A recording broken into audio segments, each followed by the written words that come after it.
pharmacist told me about Single Care, a free service that gets you discounts at your local pharmacy. Now I always check Single Care to see if it beats insurance, and then I just choose the option that gives me the best price. When you're on a fixed income, there's no reason to spend any more than you have to. Hi, everyone. I'm John Kenlon, Senior Vice President at Ensemble IQ and publisher of Drugstore News. We have a very special guest with us today, Michelle Peluso, Executive Vice President and Chief Customer Officer, CVS Health, and soon to be Co-President of Retail. A former SVP at IBM, CEO at Gilt, CEO of Travelocity, and a Chief Marketing and Internet Officer at Citigroup. No doubt Michelle has the credentials to talk about the increasing digitization of retail. CVS Health recently announced several moves to make healthcare more affordable, accessible, and convenient for shoppers. And unlike many other healthcare providers, CVS has a presence in communities across the United States, which happens to jive nicely with CVS's growing digital presence. It's really an omni-channel meets healthcare strategy, and it's working. So I know you all want to hear from Michelle. So Michelle, are you ready? I'm all set. Let's go, John. Excellent. All right, first question. The healthcare experience at CVS is changing very quickly, and it's changing dramatically at most of the stores. What are some of the biggest changes that will deliver the most improvement in patient health outcomes? Well, thanks, John. You said it really well. This is an omni-channel health strategy, and that is where we're unique and different. And as I think about the pandemic and the experience we've all had, there's three words that are front and center for me: resiliency, agility, and innovation. And if you think about the vaccine example, right, CVS Health has administered 50 million vaccines, over 40 million tests, probably a lot more over the past 2 days. But if you think about that, that is a true omni-channel experience, which is why we've been able to kind of lead. It's our physical presence in so many communities across America. We are, 85% of the population lives within 10 miles of a CVS Health, but it's also our digital assets. We have this incredibly engaged digital population. You schedule online, you get to the store, you're geofenced, you're checked in with digital capabilities, you arrive at the store, and then of course you have the vaccine administered. But then, after your 15 minutes, you leave, you get a symptom check digitally. You can, if you need to, have a virtual visit with a healthcare practitioner. And then of course, assuming everything is fine, you don't need that virtual visit, go back for your second shot, et cetera. And then of course, your QR code, your digital record is online. And so it's that interplay between physical and digital that sets us apart. That's why I say omni-channel. When I think about 2022, our opportunity and our imperative is to keep bringing more of that to everyday health, scenarios. So whether that's omni-channel pharmacy, digital first health services, health and wellness, omni-channel commerce, and of course, all we can do for our Aetna and Caremark members to make their experience more seamless and easy. So those are things that are front and center for us. But I go back to where I started: resilience, innovation, and, of course, agility. Excellent. Wow. I like to ask follow-up questions, but I can't think of one. You said it all. So let's move on to the next one. Talk about the state of CVS Health's digital transformation, and how does it relate to the front end profitability? Yeah. So, we start from a really strong place. You've probably heard us talk a lot about our physical footprint in the past, 21 million people coming into CVS Health shops, but our digital footprint is equally strong. We have over 35 million engaged digital users. That's, we're probably closing, significantly north of 1.5 billion digital visits this year. That's up 60% versus last year. So we have a tremendous sort of strength in terms of that omni-channel experience, the digital assets and the physical assets. And that's important to us because when we look at our customers who are engaged digitally, they spend more in store, they retain longer, they adhere to their medicines better, and they cost us less to serve.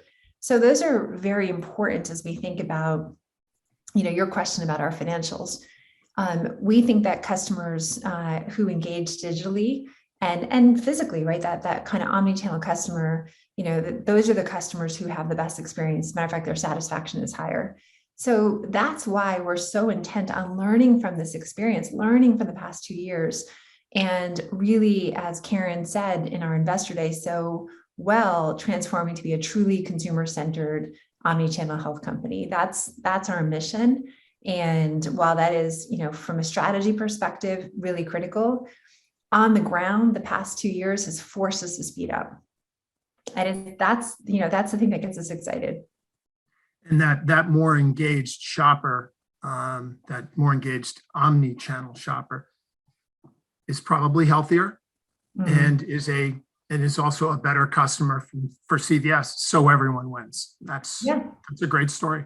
That's right. We find that our customers who digitally engage with our pharmacy stay on their medicines, adhere to their medicines better because we can prompt them. We can send them those kind of little prompts. We can ask them if they have symptoms, text us if you have symptoms and we can chat back with you. We just launched this with specialty.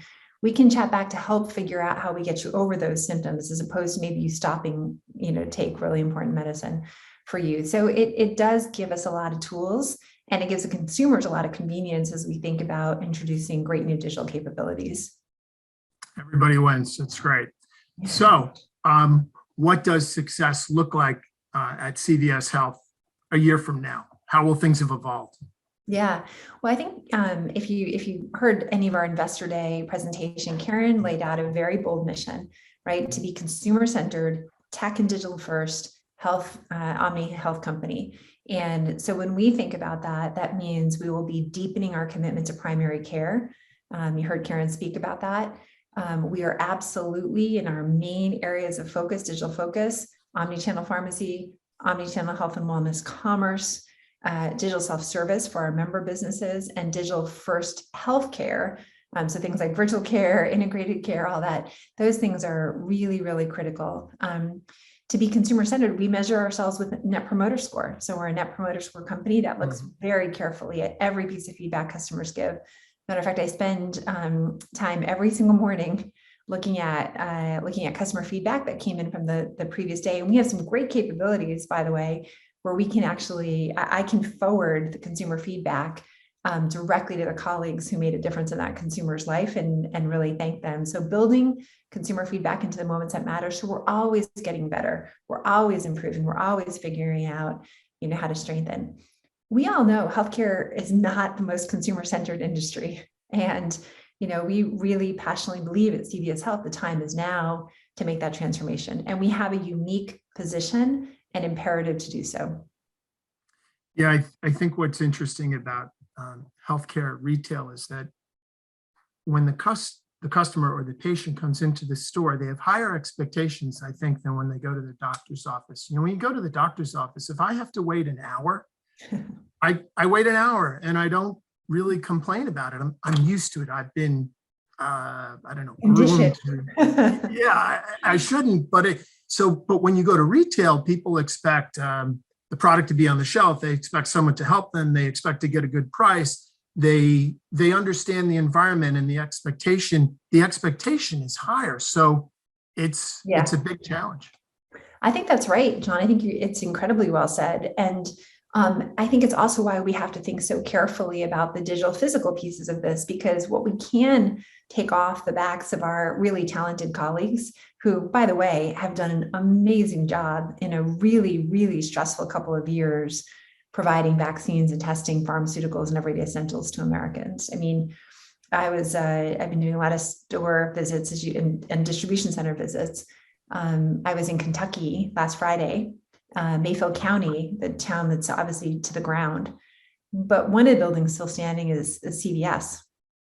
And to be in there and to see our colleagues, doing everything they could to get medicines to people, to get everyday essentials, water, snacks, et cetera. It's, that really profoundly, it was a very emotional and moving experience. And it just sort of reinforced for me, like, that's what our colleagues do every day. So everything we can take off their back from a tech perspective and a digital perspective to make it easier for them to give care and to meet consumer expectations, like, boy, I feel a burning desire to do that. I think it's so wonderful that that your company lives its ideals. And, one of the questions I wanted to ask you was about community, why it's important and what it means to CVS. You've told us a little. Can you tell us a little more? Yeah, I mean, look at the vaccine example, and because it is really stark. In America, 34% of Americans are Black, Hispanic, or Native American. And as we know, when you look at the national stats, it is not, when you look at vaccines administered, we're not there in terms of percentage, but at CVS Health, we're sizably over that. And why is that? That is because we are in every community, because we are trusted in communities, because people trust their pharmacists, they trust their local colleagues, they trust the CVS Health experience, and there's proximity, there's access. We're not open only, 10 to 4 or 9 to 5. We also sent mobile vans into places. We brought testing and vaccines into communities, even in places where we didn't necessarily have a store. We partnered closely with community activists and leaders all across America in vaccine hesitancy education. So, I think that's powerful. That trust and that presence is powerful, and it is part of what differentiates us. And it's, I think Karen has articulated this. The front store, in the pharmacy is the brand ambassador to health. And so it's really important we get that right. And to your point, you can say all that, you can put all those words on a page, but go, turn the corner into Mayfield County on a Friday afternoon and, see it in life, see it in action. And by the way, some of our colleagues there lost their homes, and yet there they are trying to figure out how to serve their community. And so it was just a very real and touching thing. But I see the same when I go to distribution centers, and you see, you think about agility. I mean, these distribution centers, think about over-the-counter COVID testing, it's like skyrocketed. You think about the agility that our teams have had to go through to get over-the-counter tests into every store in every community in America. Not perfectly, because we all know there's huge supply shortages right now, but those colleagues are working incredibly hard to make sure that we meet the moment. And I couldn't be, frankly, more humbled. It's easy to say proud, but I actually think humbled is probably a better word when I see all their work in action. I can tell you that it's inspiring. And yeah, we don't always get it right. Look, this is a tough world right now. We have supply chain shortages, we have labor shortages. This is not an easy thing, but the one thing I can promise is the heart is there. I think we held an event a few weeks ago where we had several retailers in a webinar format, and we talked about exactly this topic. And everyone was very full of pride. And I know you have to be careful when you talk about pride, but everyone was so proud of their business. The fact that we stayed open when others couldn't or wouldn't. And it's, I don't want to overuse the word, but it is inspiring. And I think whether you're clerking in the store, or you're a pharmacist, or you're an NP, or even a primary care doctor, whether you're a senior executive, you can feel proud of what you did. Everyone contributed. So I think people are really proud to be part of the industry. So that's actually kind of a good lead in for the last question. Because of the effort that our industry made, we brought in a lot of new shoppers. Mm-hmm. So how does the business at the front of the store capitalize on the post-COVID year all of the testing and the vaccinations, all the new folks have come in? How do we keep them? What do we do with them? Yeah, and it has been a tremendous amount of new folks. We've talked about, 32 million or so new customers. So that's a huge number. When I started at CVS Health less than a year ago, actually, in January, I remember saying to the team, I don't think any company, any brand will ever have the experience we're about to live, which is, and at the time we were like, 10 million, maybe even 20 million people coming into our store for a vaccine and testing, where they will sit with us for 15 minutes, some of the most important 15 minutes of their lives. This was at the beginning when vaccines were just being rolled out. What do we do with that? How do we meet that moment? How do we show up? And the thing we talked about at the time pretty intensely was the most important thing we could do is provide exceptional service. The most important thing we could do is, to worry about marketing and other stuff later, but provide great care and service. So that's, because we understood that this wasn't about a vaccine or testing. This was about being close, seeing your grandkids again.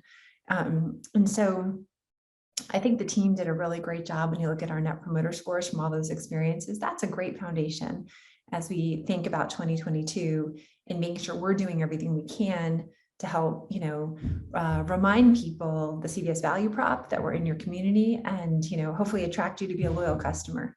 But it does start with making sure, we did everything we could to provide exceptional service and exceptional care when the country needed us most. As you know, we have lots of loyalty programs. We have Care Pass, which is an amazing program. We have Extra Care. So we have lots of levers, but it most importantly starts with the experience we provide. So quality, convenience, access, affordability, and living your values. What a great message. Thank you so much for filling us in. I hope we can do it again, maybe mid-year, and talk about the great progress and how you guys are really changing the way healthcare gets delivered. Michelle Peluso, Exec VP, Chief Customer Officer, CVS Health, soon to be co-president of retail.